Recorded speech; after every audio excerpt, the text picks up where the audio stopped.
Hello and welcome to A Journey to Awareness. Are you ready to take a voyage to the uncharted places within you, where you will be guided to ways to heal your wounds, look at your life choices, release your fears, and take control of your future? Stick with me through these podcasts and you will take the most exciting adventure of your life, the journey to you.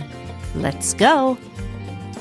Hello and welcome. I hope you have been kind to yourself this past crazy week. Today, I am so excited to welcome another conversation that will help us breathe a little easier and get in touch with one of the most joyous sides of ourselves, our creativity. And there is no one I am more excited to have as a guest than Mary Robinette Kowal. Let me share with you a little bit of the magic she brings to the world. Mary Robinette Kowal is the author of the Lady Astronaut duology and historical fantasy novels, the Glamourist Histories series, and Ghost Talkers. Okay, I'm just going to tell you right now, go on Amazon and buy the books, all of them. This is just too much fun. And I can't tell you how much I love the Lady Astronaut duology. Back to the bio. She's a member of the award-winning podcast Writing Excuses and has received the Outstanding Award for Best New Writer, 4 Hugo Awards, and the RT Reviews Award for Best Fantasy Novel, the Nebula and Locus Awards. Her novel, Calculating Stars, is one of only 18 novels to win the Hugo, Nebula, and Locus Awards in a single year. As a professional puppeteer and voice actor, Mary Robinette has performed for Lazytown on CBS, the Center for Puppetry Arts, Jim Henson Pictures, and she founded Other Hand Productions. Her designs have garnered 2 Unima USA Citations of Excellence, the highest award that an American puppeteer can achieve. She records fiction for authors such as Shannon McGuire, Cory Doctorow, and John Scalzi. Seriously. And there is so much more to this creative woman that is not in that bio. Welcome, Mary Robinette. Thank you, Shauna. It is always a pleasure to talk to you. You are probably one of the most creative people that I know. I mean, and truly, at every turn, you exude creativity. I just did a bio, but that's nothing. Writer, puppeteer, the clothes that you create, the pies that you make, even the social media posts that you put up about your feline family, every part of you is so creative. Oh, and ask her about how to make a good drink. Her libation recipes are so creative. And I'm happy to do zero-proof cocktails for those who'd prefer that. And that's what I love about you. All of that is born out of your beautiful creative mind. How have you always been, or have you always been in touch with that side of you? I am very fortunate. My mom is an arts administrator, and she began doing that when I was little. I was one of those kids who wanted to do everything, and it seemed natural to me that that was something that you would do because that's what was exhibited in my house. My dad was a programmer, but he was an enthusiastic, dedicated amateur musician. He continues to do that. Mom took us to everything that we wanted to see. And the conversation that we would have in the summer is that she would put down the catalog of opportunities and she'd say, okay, I'm afraid I can only let you do 2. And then darn. I'd be like, but. And then she'd go, well, I'll see if we can do 3. But if there was something that I was interested in, she would encourage me to explore it. And the thing that both she and Dad kind of drove home was that a lot of this was not about being the best at something, but about finding the things that brought you joy, and then that joy would in turn give you the drive to work on something. Having said that, she did want me to have good grades, which I did not. You're so good at everything, that shocks me. Oh, no, I'm a terrible student. Well, all right. So this brings me around to the word creativity. To you, how would you describe that? What's creativity? My feeling is that creativity is basically that you never grow out of the why phase. When you encounter something your thought is, well, why is it like this? Why isn't it like something else? And what happens if? It's just basically a continuous cycle of why and what happens if. That's, for me, what creativity is. And that can be, like, I've known people who are, in fields that are not the arts, that are incredibly creative in the way they do things. A lot of people don't think about event planning as being a creative field, but it is 100% a creative field. People don't think about math as being a creative field, but if you talk to anyone who's a serious mathematician, yes, math, there is a great deal of creativity in math. It's again, for me, it's these people are all asking the same set of questions. It's, why, what if, and sometimes also, with what effect, which is a correlation of what if, but it's like, but then what happens?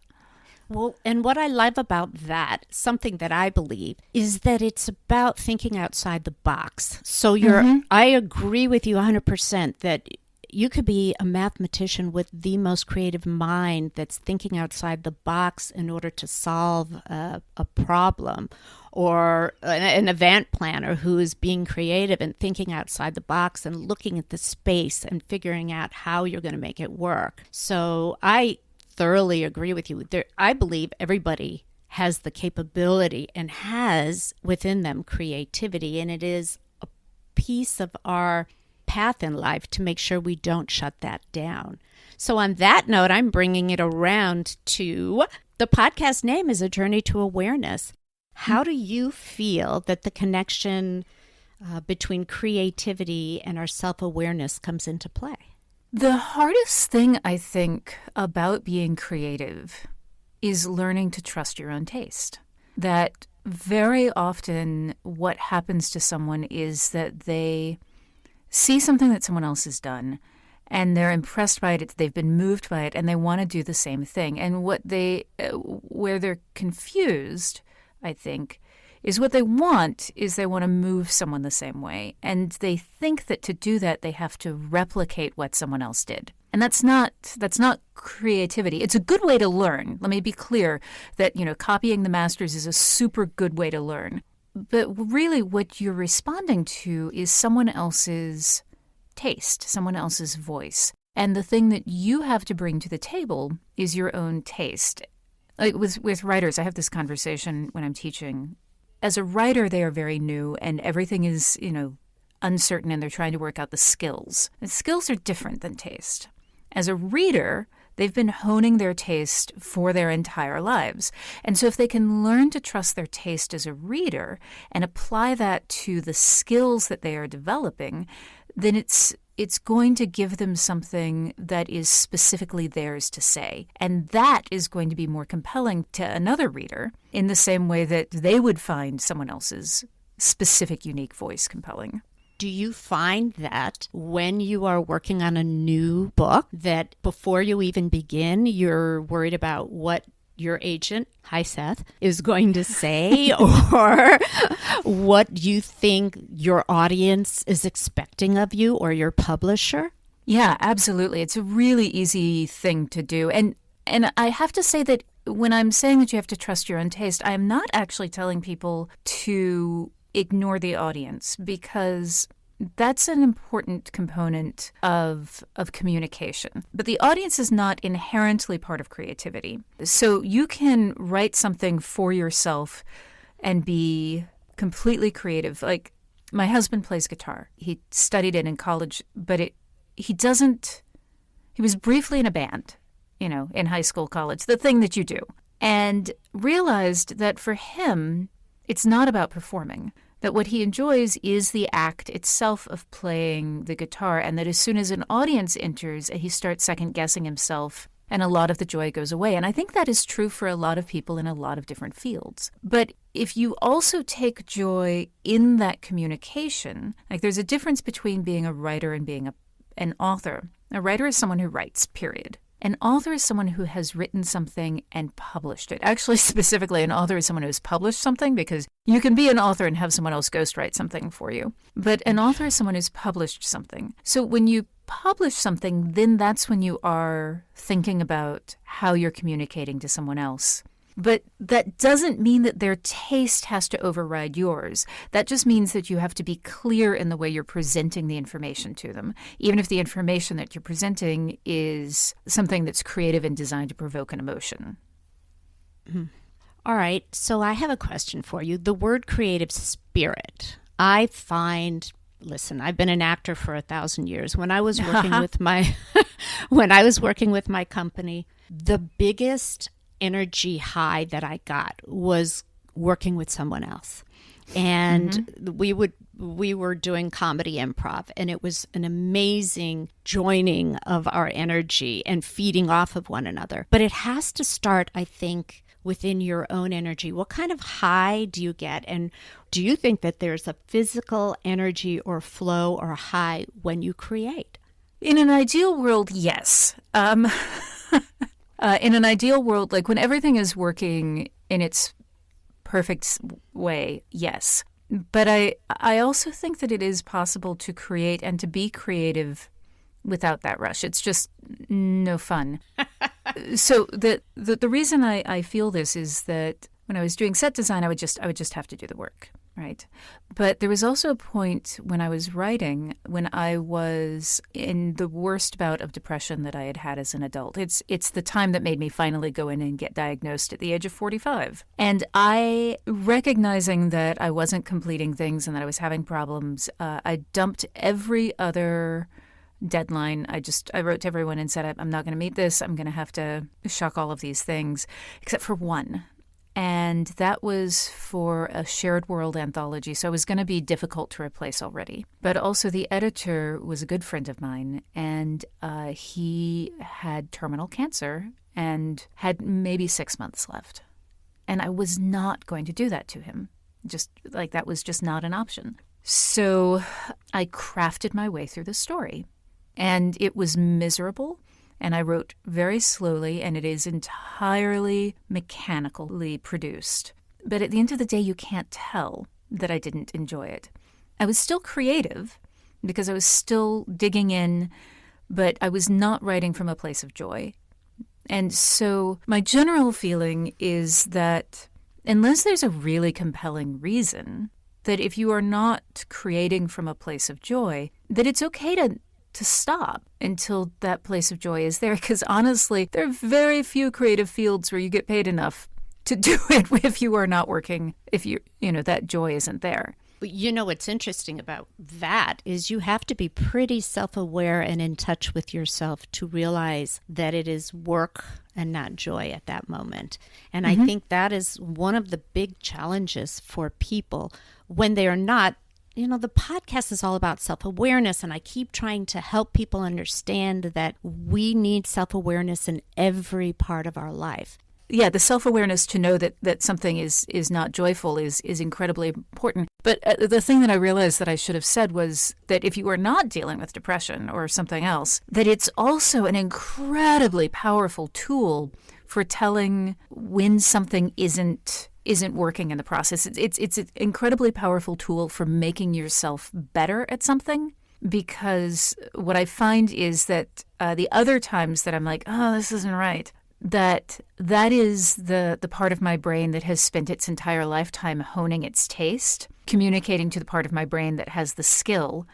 And if I can interpret why it isn't right, instead of just going, oh, this isn't good, and tossing it, if I'm like, well, why isn't it good? If I can articulate that clearly, then it's like, well, it's not good because it's boring. Okay, well, why is it boring? Well, because it goes on too long. And I'm like, oh, okay, well, if it goes on too long, then I just have to make it shorter. And so it can be this amazing tool for actually honing your skills, but it's a terrible user interface for finding it. It's so interesting because I talk about the 5 sides of our personality, and you just explained from a creative you just explained exactly a couple of the different sides that we're working together. I believe that we have a critical side, which is important because that critical side looks at something and can say, good, bad, not so good, needs work.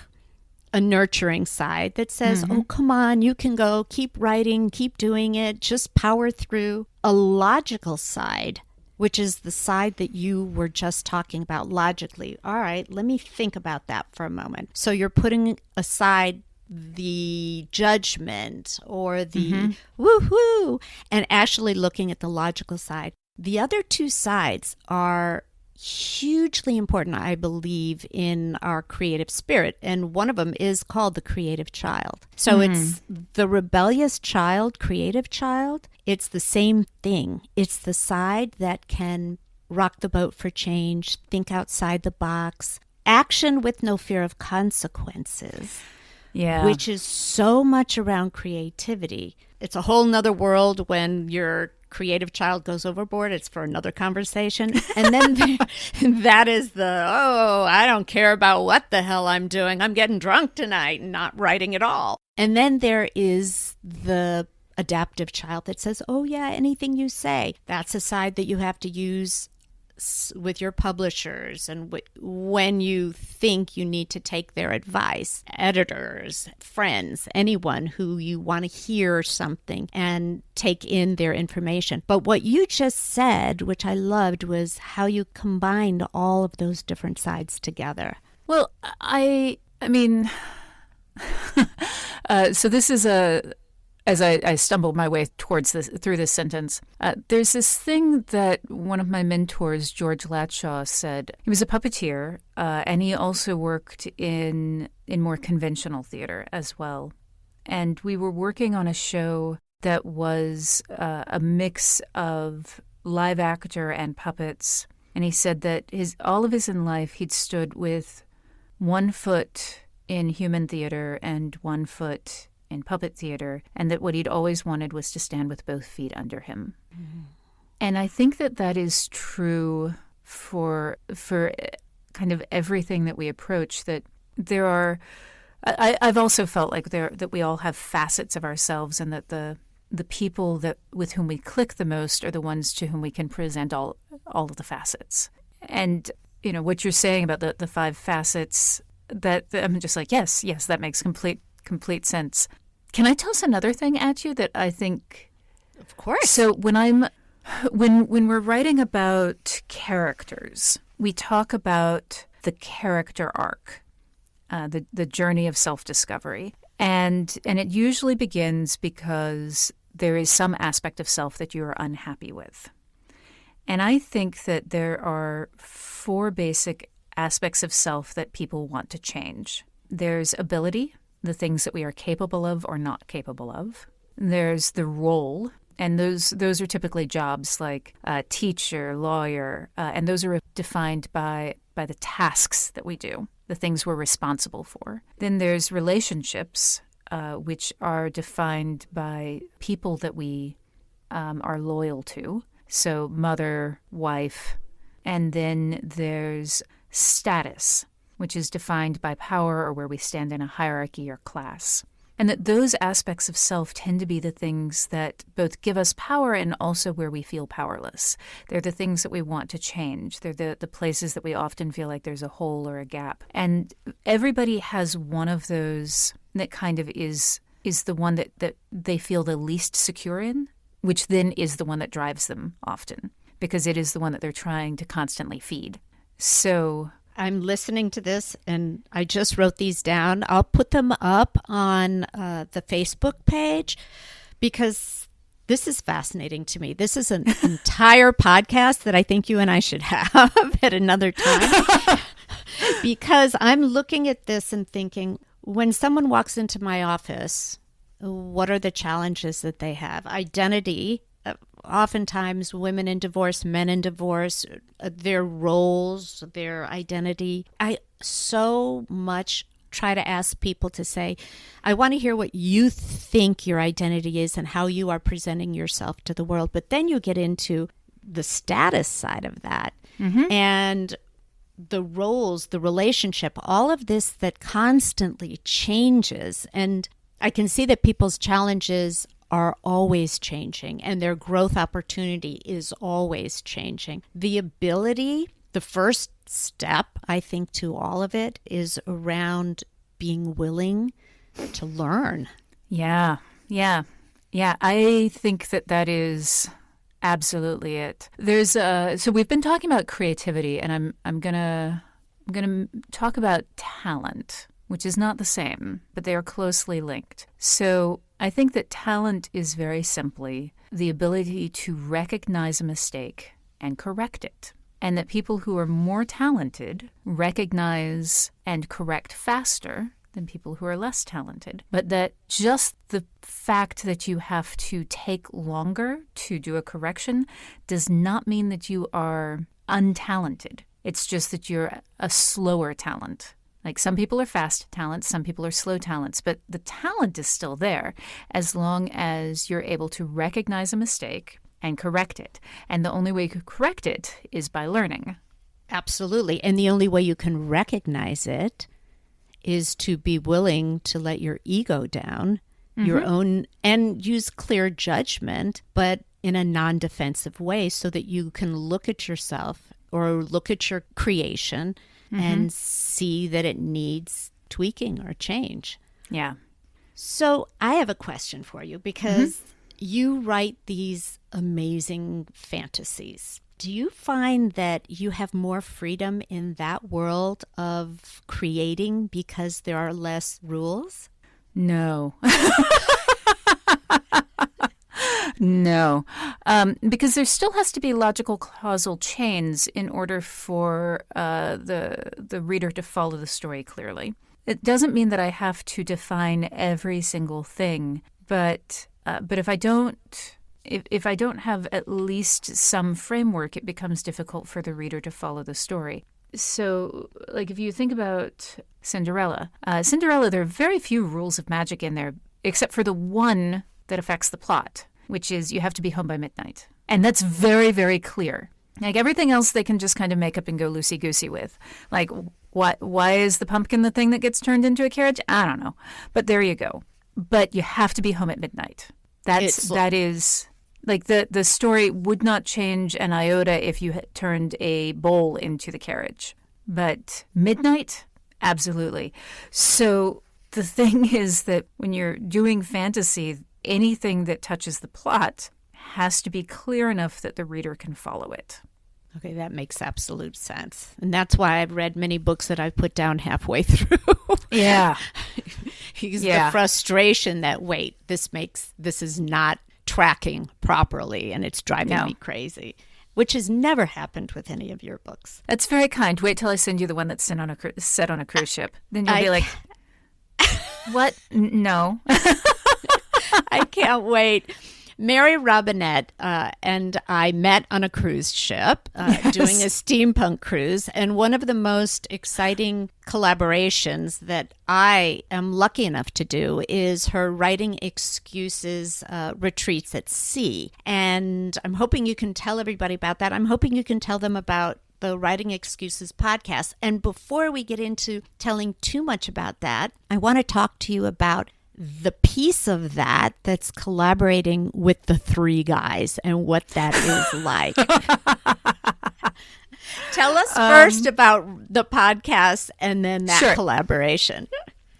So Writing Excuses is a podcast. Our tagline is 15 minutes long because you're in a hurry and we're not that smart.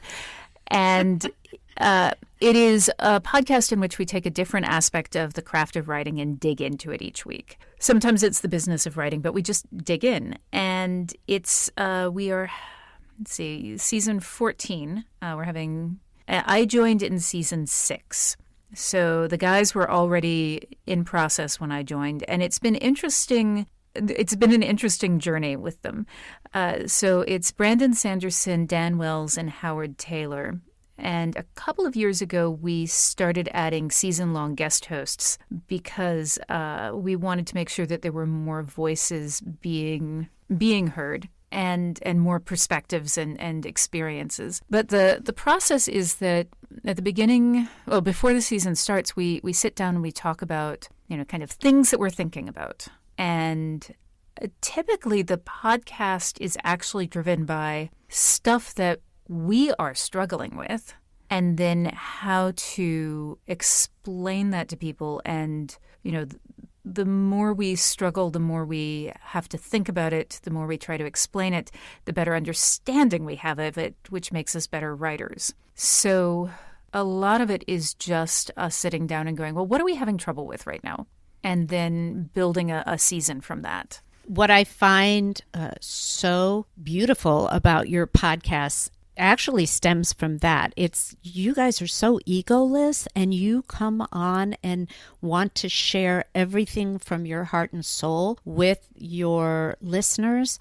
I have listened to their podcasts. I have watched them record their podcasts. And the best part was traveling with all of these writers who look up to you, and how clearly you let them know that they have equally the same opportunity to create and be brilliant and be successful as you do. And there aren't a lot of people that give genuinely like that.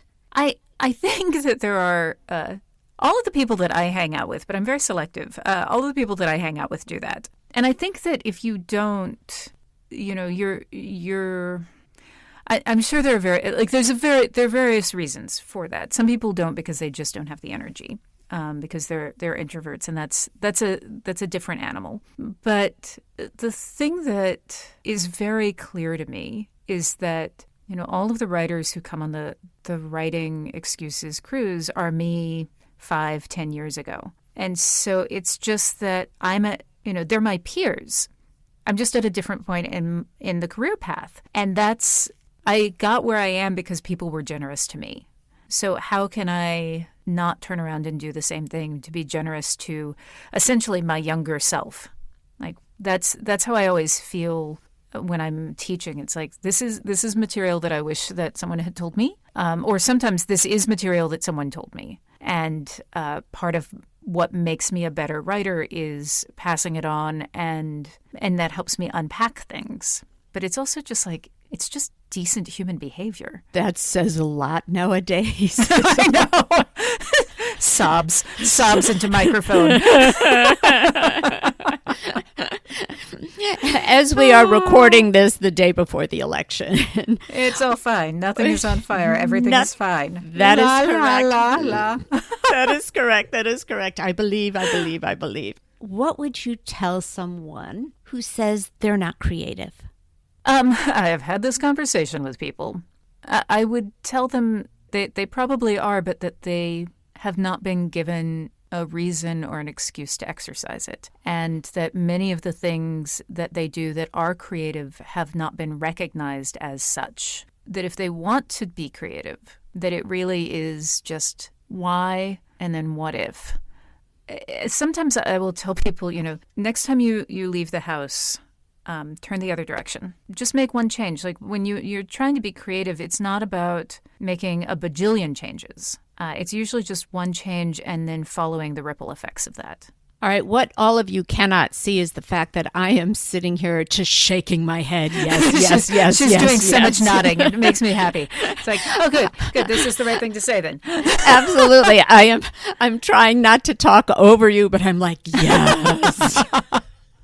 Yeah. So when I was doing the puppetry full time, I would go into elementary schools, and I had to teach a class. I didn't have to. The workshop that I taught was it's like, we're going to make a puppet show, and what I did was I taught them a thing on adaptation, and we would take Goldilocks and the Three Bears, and I would say, okay, you're going to make one change. Just one. That's all you have to do. One change. It can be arbitrary. You can pull something out of a box, but you just make one change, and then you just have to honor that change through the rest of the narrative. So we wound up with all of these amazing things. Like one group of kids, none of them wanted to be...